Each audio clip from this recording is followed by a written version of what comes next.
Hi, it's David from the Dead Daisies, and you're watching CMS TV.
CHRIS Akin Presents, and I, of course, am Chris Akin, and today on the show, we are going to feature one of my favorite guys, returning guest to the show. He has brand new solo material, a new single called Bahia Sunrise. Damn it, Bahia Sunshine. I knew I was going to do it.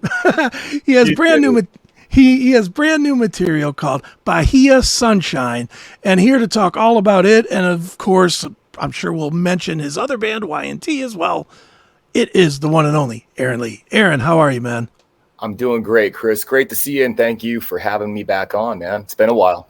It has been a little while, man, but it's always easy when you put out good music. It's not real hard to get me to interview anybody and promote good stuff. It's when artists give me something that's just terrible, and it's like, hey, can you have me on? It's like, Well, I appreciate that, man. I consider you like, I know you love the heavy stuff, I do. But I also know you like the melodic, good melody music as well. But when I was talking to Jody, our publicist friend here, about putting this out there and promoting it, I was like, well, I wonder if some of these other outlets will even take it on, because it is a little more, it's a little different. Sure. Well, it's more Beatles Cheap Trick. That's my personal take. It's more Beatles Cheap Trick than it would be rock or hard rock or metal. Yeah. But that doesn't look. The core is simple to me for music. As long as it's catchy, as long as it's got a hook in it. It's pretty much all I need to enjoy it. And I think generally that's what everybody is, no matter if they're fans of Y&T or Metallica or Aha.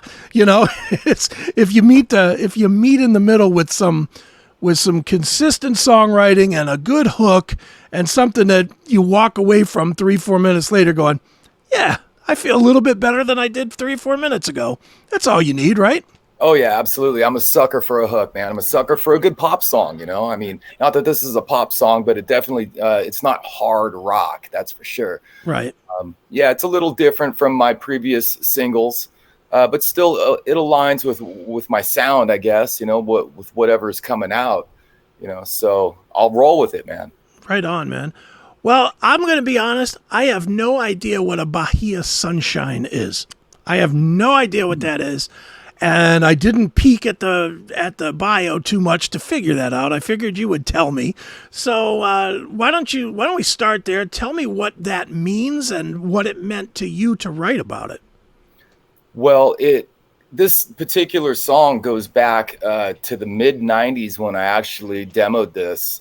I mean, it was just an idea that I had floating around, a lot like Eddie Van Halen had Jump floating around for 30 years. Sure. And I revisited the song and decided, I think this is the right time for this. And the title actually comes from, and I didn't know any of this stuff as I explain it a little more. This was a girl's name that I knew when I was like 5 years old. She used to Okay. live down the street from me, and we were just friends and playmates, and we would just, hang out in the neighborhood. And her name was Bahia. And when I was out in Austin, Texas, coming up with this song, I, for some reason, just laying on the couch, and I was thinking of titles, and that name crossed my mind, and I was like, that's a cool name. It's really, pretty, it gives me some imagery of something like sunshine. And then it morphed into this kind of metaphoric thing of a higher power kind of thing. Then I started, writing some lyrics. Well, I rewrote the lyrics. I kept the chorus sections and I rewrote the verses currently. So that's what, was the rewrite of it, which I believe, some of the best songs have been rewritten, not just written, Sure. So I went down a sort of a different pathway with the verse lyrics, and that's what came out. And honestly, I didn't know that Bahia was a place, an actual location in Brazil. It's a state in Brazil. So maybe I'll have a big hit in Bahia, Brazil.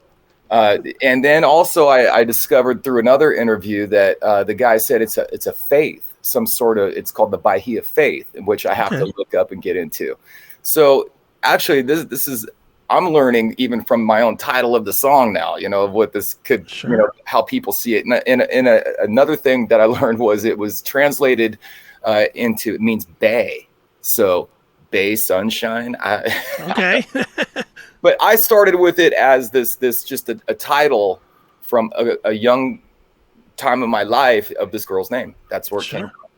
Well, it's interesting that it does have a spiritual background to the name, because I mean the song, I don't want to say it's spiritual, but it's definitely spirit focused, I guess. At least my take on it is it kind of tells a story of people going through something negative but finding the positive outcome. At least that's the what I took away from it, is like it kind of led from, things can be tough, but right attitude, right chi, right whatever you want to say can get you to the positive place. Is that kind of what you were going for lyrically? You nailed it. Wow. I mean, this honestly, when I look back at these singles I've been putting out for the last 4 years or so, there's a running theme of negativity versus positivity, and I kind of lean into the positive. I mean, it's all we have really is hope in life, and to the glass half full, empty scenario. I would rather choose it to be full than empty. So that's just kind of a running theme now that I've noticed in my music. But no, you nailed it, Chris. Oh, cool. Well, what's interesting too is we're at such a weird place, as a society. Absolutely. Where I don't think you could write like the 50s doo-wop singers did, where it just starts beautiful and ends more beautiful. You can't write that, because that's just not how the world is. The world is horribly divided to where a song like this one kind of can reflect, it may seem awful, but you can get past it. Because that's kind of where I think we almost have to be as human beings looking at the world now, no? I totally agree. I feel like there's an energy in the world right now that is it's spiritual warfare in a sense, good versus evil. And maybe that just comes with age and wisdom when you start to notice these things. But I seemed blind when I was younger. I didn't see a lot of the things I see today. Sure. Either they weren't happening or they were just flying over my head and I didn't see them. But lyrically, man, I think as much as I want to be able to write a doo-wop song from the 50s, because I love that music. Sure. You're right. I can't see it being a viable, genre these days. That's for sure. Well, I mean, the proof is kind of in the pudding. If you look at anybody that's successful on any level in any genre, Taylor Swift or Adele or Metallica or whoever you want to pick, their songs are steeped in darkness, kind of. And darkness is a weird word for it, but Taylor Swift, half her catalog's written on bad relationships. Metallica, obviously they're Metallica. They've always been, die by my hands. They've always been that way. It just seems like we're at a point now where people don't want all negative anymore. and yet you can't come in completely positive or else you feel phony. And it's sad that we're at that point, but that is where we are.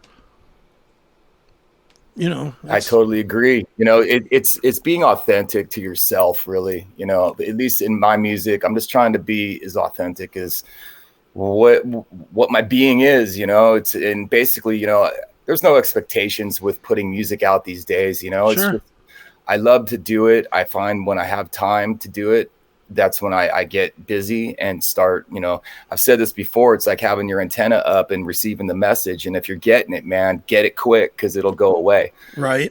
Good point. So that's basically, why I even put the song out, was it came, and now it's out, and I'm glad it is. And, yeah. Right on, man. Well, man, I mean, this. Most people, if they know your name, they know it from Y&T. And that's a super positive thing for any of us that are fans of Y&T, that's for sure.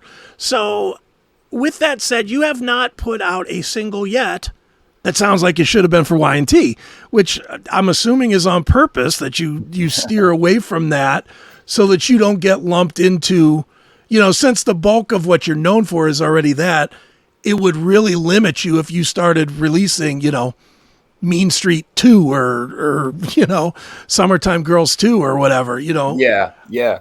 So what is the reason for that? Is that indeed the reason, that you just try to steer away from the day gig to go to the night gig sort of a thing?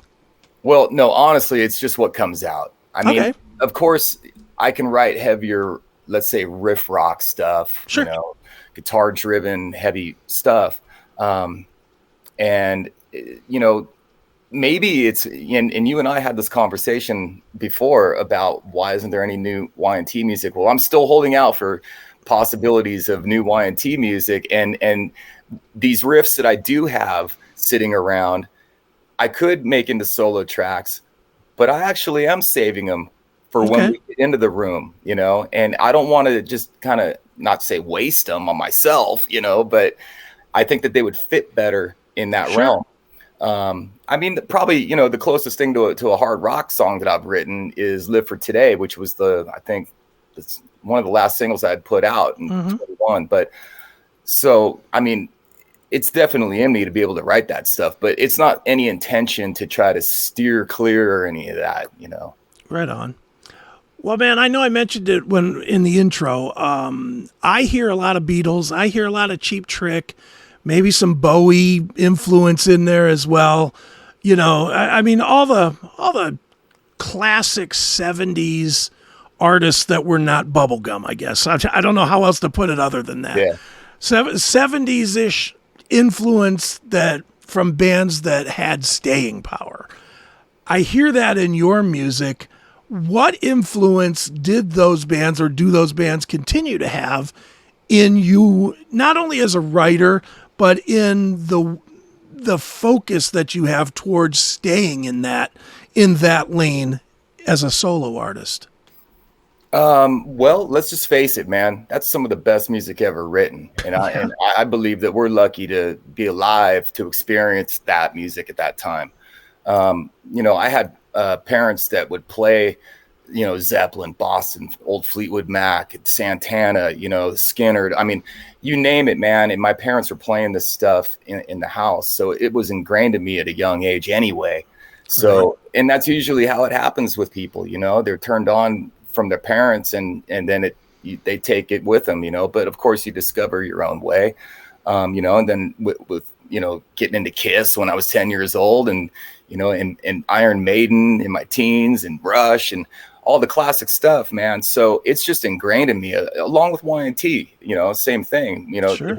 it just, I identified with that music at such a young age. It's just there. So I think that comes through in my writing, and I do wear the influences on the sleeve, I guess. Yeah, absolutely. And I don't take any, I'm not tripping on that, I mean, why not? We're all influenced by things, and let's face it, man, Led Zeppelin made a career off of stealing riffs or borrowing, let's say, right? Right. So many bands do, but yeah, being just one guy just making the music and producing it, then, it becomes obvious what the influences could be, I guess. Oh, it definitely does. The interesting thing is, I don't know that that the influence is necessarily the music as much as the voice. I think vocally you really channel that stuff a lot. Especially the Beatlesque / some of the softer Robin Zander type stuff. I really hear in your voice, and for somebody that's always looking for something that's just catchy, that can do no wrong. Wow, man. Well, I'm a huge Robin Zander fan, but I never really aligned my vocal style to his. In fact, he's such a hard singer to sing, man. He's, because I do these acoustic gigs, these solo acoustic gigs around town, and I do a lot of covers, and I'll play some Cheap Trick, but I was, trying to do this particular song. It was The Flame. And yeah. My God, it's incredible vocal power, man. But anyway. Yeah, he's an anomaly too. I've seen them a zillion times too, and they're just, he's an anomaly. He's 75 years old. He still sounds like he did when he's 20. It's crazy. Yeah, he's a lot like Meniketti, man. Yeah, well, yeah, very good point. Look, and I don't want to turn this into a Y&T discussion, but how does he keep doing it? And what I mean specifically is the whole package. Because there's guys, and you know this, there's guys from our era of rock that can still sound pretty good, pretty close or almost dead on. But they're not playing the length of a show that a Dave Meniketti and you guys are. They're not playing 2.5 hours. They're trying to wheel in at like an hour 15. 2.5 hours. The Meniketti vocal style is hard anyway. Yeah. As somebody that used to sing a couple of songs in a local band, his vocal is hard. And 2.5 hours of that times 3-4 nights, if you're doing the Thursday, Friday, Saturday, Sunday, that's brutal, man. Yeah, I don't. He's a freak of nature, man. And I think the only thing I can really attribute to his staying power, vocally and guitar playing wise, is that he didn't even start drinking until he was 50 years old. Okay, so he's taken care of himself his whole life. He's really adamant about taking care of his health, and I know that's a number one factor when you're a vocalist, man. If you don't, he's always the one trying to get enough sleep, right? And that's a number one, man. If you're going to be singing 3-4 nights a week, you got to get your sleep, and I know he takes care of that situation. So he's not out late drinking and partying it up, so I think that has everything to do with his staying power with the vocals. We just played this last Saturday night in Monterey.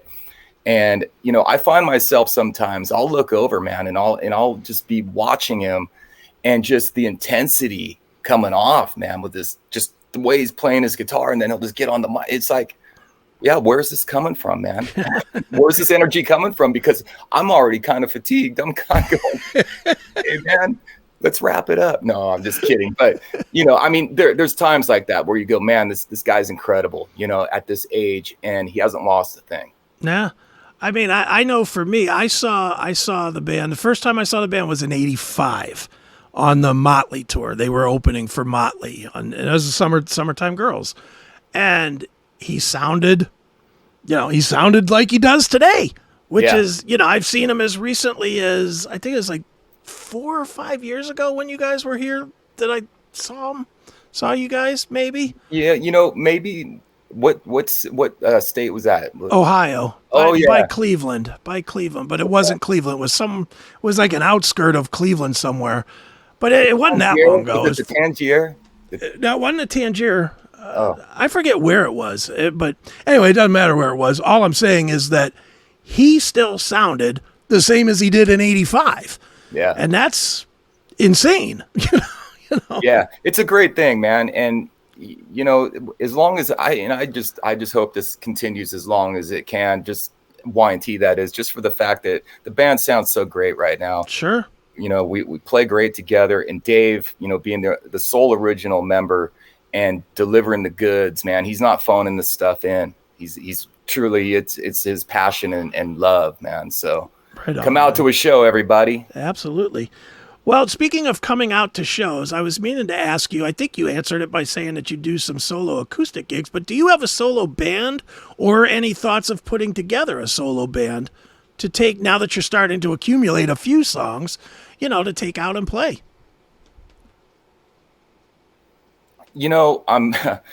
I get asked that all the time. I guess it's basically if there was any sort of want for that, I guess. You know how hard it is to tour and get out there on the road, man. I mean, it's expensive and things like that. But I always think about it, because I would love to hear the stuff live by even, other musicians' interpretations of how they would want to play the parts. It'd be really interesting to even just hear it back. So yeah, I feel eventually that's going to happen, but I don't have any immediate plans for that, being that, Y&T's still staying busy enough, and I've got my solo acoustic stuff I do here regionally. So, okay. Yeah. Would you be comfortable in giving up some of the creativity to let other people be, quote unquote, in the band? I feel like if you're a guy that wants other people to contribute and play their music that they wrote, that these people had really nothing to do with, you have to offer something to them. And I, at this point, don't have that to offer, and I wouldn't expect people to come in and just do this on their own, freebie kind of thing, man. I wouldn't feel good about that. So I would want to make sure people are taken care of, that are investing the time with me. And that's what I mean by demand or any kind of want, for it to even really truly take form. And because it takes a lot of work, as you know, Chris. I mean, when you're 20 something years old and you can put a band together with your buddies and you're slugging it out for, 5 years straight, that's cool, man. Do it, but I got to be a little more calculated than that. No, I get it. It's funny. I was talking to another musician friend that I have that's a well-known singer. I won't say on air who it was, but he was telling me that he just left a band 100% because he's too old for the lifestyle now. Not because he doesn't enjoy the singing, not that he doesn't enjoy, crowds and people digging the music and everything, but it's the other 23 hours of the day that he just can't do anymore. And it is interesting. I know for me, when I tried to be a musician, I knew right away. I was a drummer, and it took me about 2 gigs of lugging gear around before I was like, nope, that's it, not doing it, and dealing with egos of, well, I got to be paid more than this before we'd even played 5 shows. It was like, all right, we're done here. I can't do this.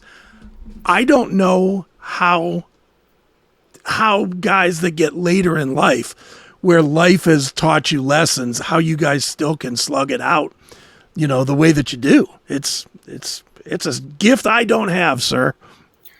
Well, that's what's called a lifer. They still exist. I mean, and that's what's really great about music. And it's this thing that when it bites you like the werewolf, man, it's like you can't shake it, at least for me. Right. And I know, and I can speak for, the guys in Y&T as well. We're lifers, man. And it's what we do. It's who we are. And we love it, man. That's what it comes down to. You got to really love the music. And that's the thing I go back to pretty often these days, is that why did I even begin to do this in the first place? Well, because I love to do it. It made me feel good, as a kid and growing up through all that. It's like, I couldn't even imagine if I didn't have music to do. I mean, I don't know what I'd do with my time. I probably wouldn't be here, honestly. Yeah, somehow I can't picture you being happy sitting in a cubicle answering calls or something. And I've done my day gigs, man, throughout my career.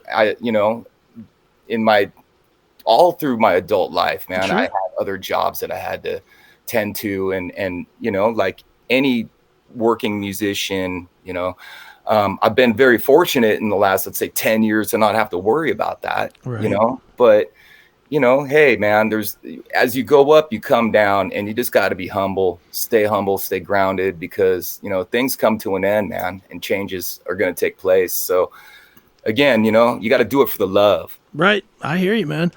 Well, dude, with Bahia Sunshine, the new video comes out, Monday? Is that right? Monday the 14th? Yeah. I got this lyric video Yes, August 14th, and I'm going to do a Facebook Live thing. Okay. 7 p.m. and going to just play it on there on my page, and then have a little Q&A hang. But hey, man, lyric videos, we all know, it's just a little backup, just to Sure. at least get some more stuff out there for people to hear the song, because it's so hard to get ears on new music from anybody these days. There's so much of it out there. I know I'm one in, tens of thousands of guys putting videos out on Monday, So, if you want to check it out, and it'll be available on the YouTube channel and all over the socials for me, and my website, of course, AaronLeigh.com. But yeah, it's a really spaced out, psychedelic, Cool. vibey lyric video. It'll definitely keep you entertained for the 4.5 minutes. Excellent. Well, I'm looking forward to seeing the video. I definitely am looking forward to more music from you, man. I know it's probably early to ask, but what are the plans for future music? Is there anything in the pipeline, or are you kind of writing new stuff right now? Where are you at? Well, I do have another single I'll be putting out probably end of the year, early next year. And then I'm going to put out the physical form EP, CD, get some stuff pressed up with Bahia Sunshine, 3 or 4 other new songs. And then I was going to put the cover I did of the T-Rex song, Children of the Revolution, on there that I had released. That was actually the last single I'd put out in 22. And then, keep writing in that time frame and see what else comes out that I can maybe pile into that CD. But I will definitely put out another single and put out the EP after that. Very good. Well, for now, he is Aaron Leigh. You can definitely go see him with Y&T. You guys are, do you have like one more show until you're done for the year? Is that right? We only have two gigs, which are at the Mystic Theater in Petaluma, California, on November 17th and 18th. We do an annual yearly thing there at the Mystic, 2 nights, and they always sell out. Sure. And in fact, this time around, well, we did this last time as well, and it seemed to be pretty cool, is I'm going to actually open Friday night. I'm going to open for my own band.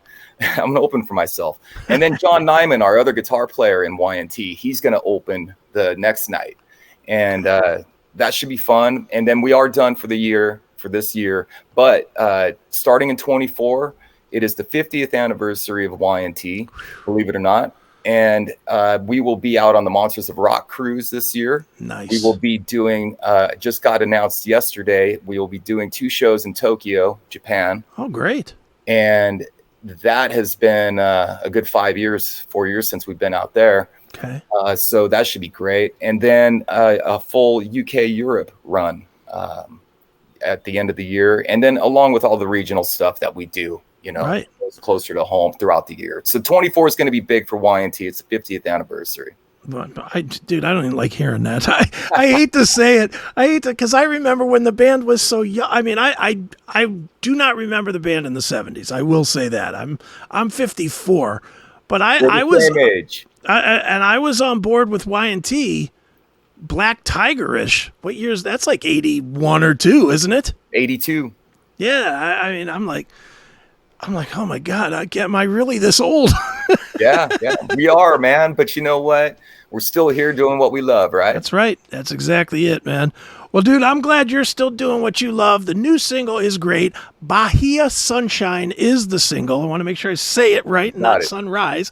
But it is a great single. I suggest everybody goes to whatever platform you use and check it out. And make sure you tune in on Monday over at Aaron's Facebook page to see the new lyric video and participate in the chat and ask any questions you have. I'd imagine you'll take a few Y&T questions as well as solo stuff. So it's a great time to be an Aaron Leigh fan. And Aaron, where should we tell people to go just to follow you?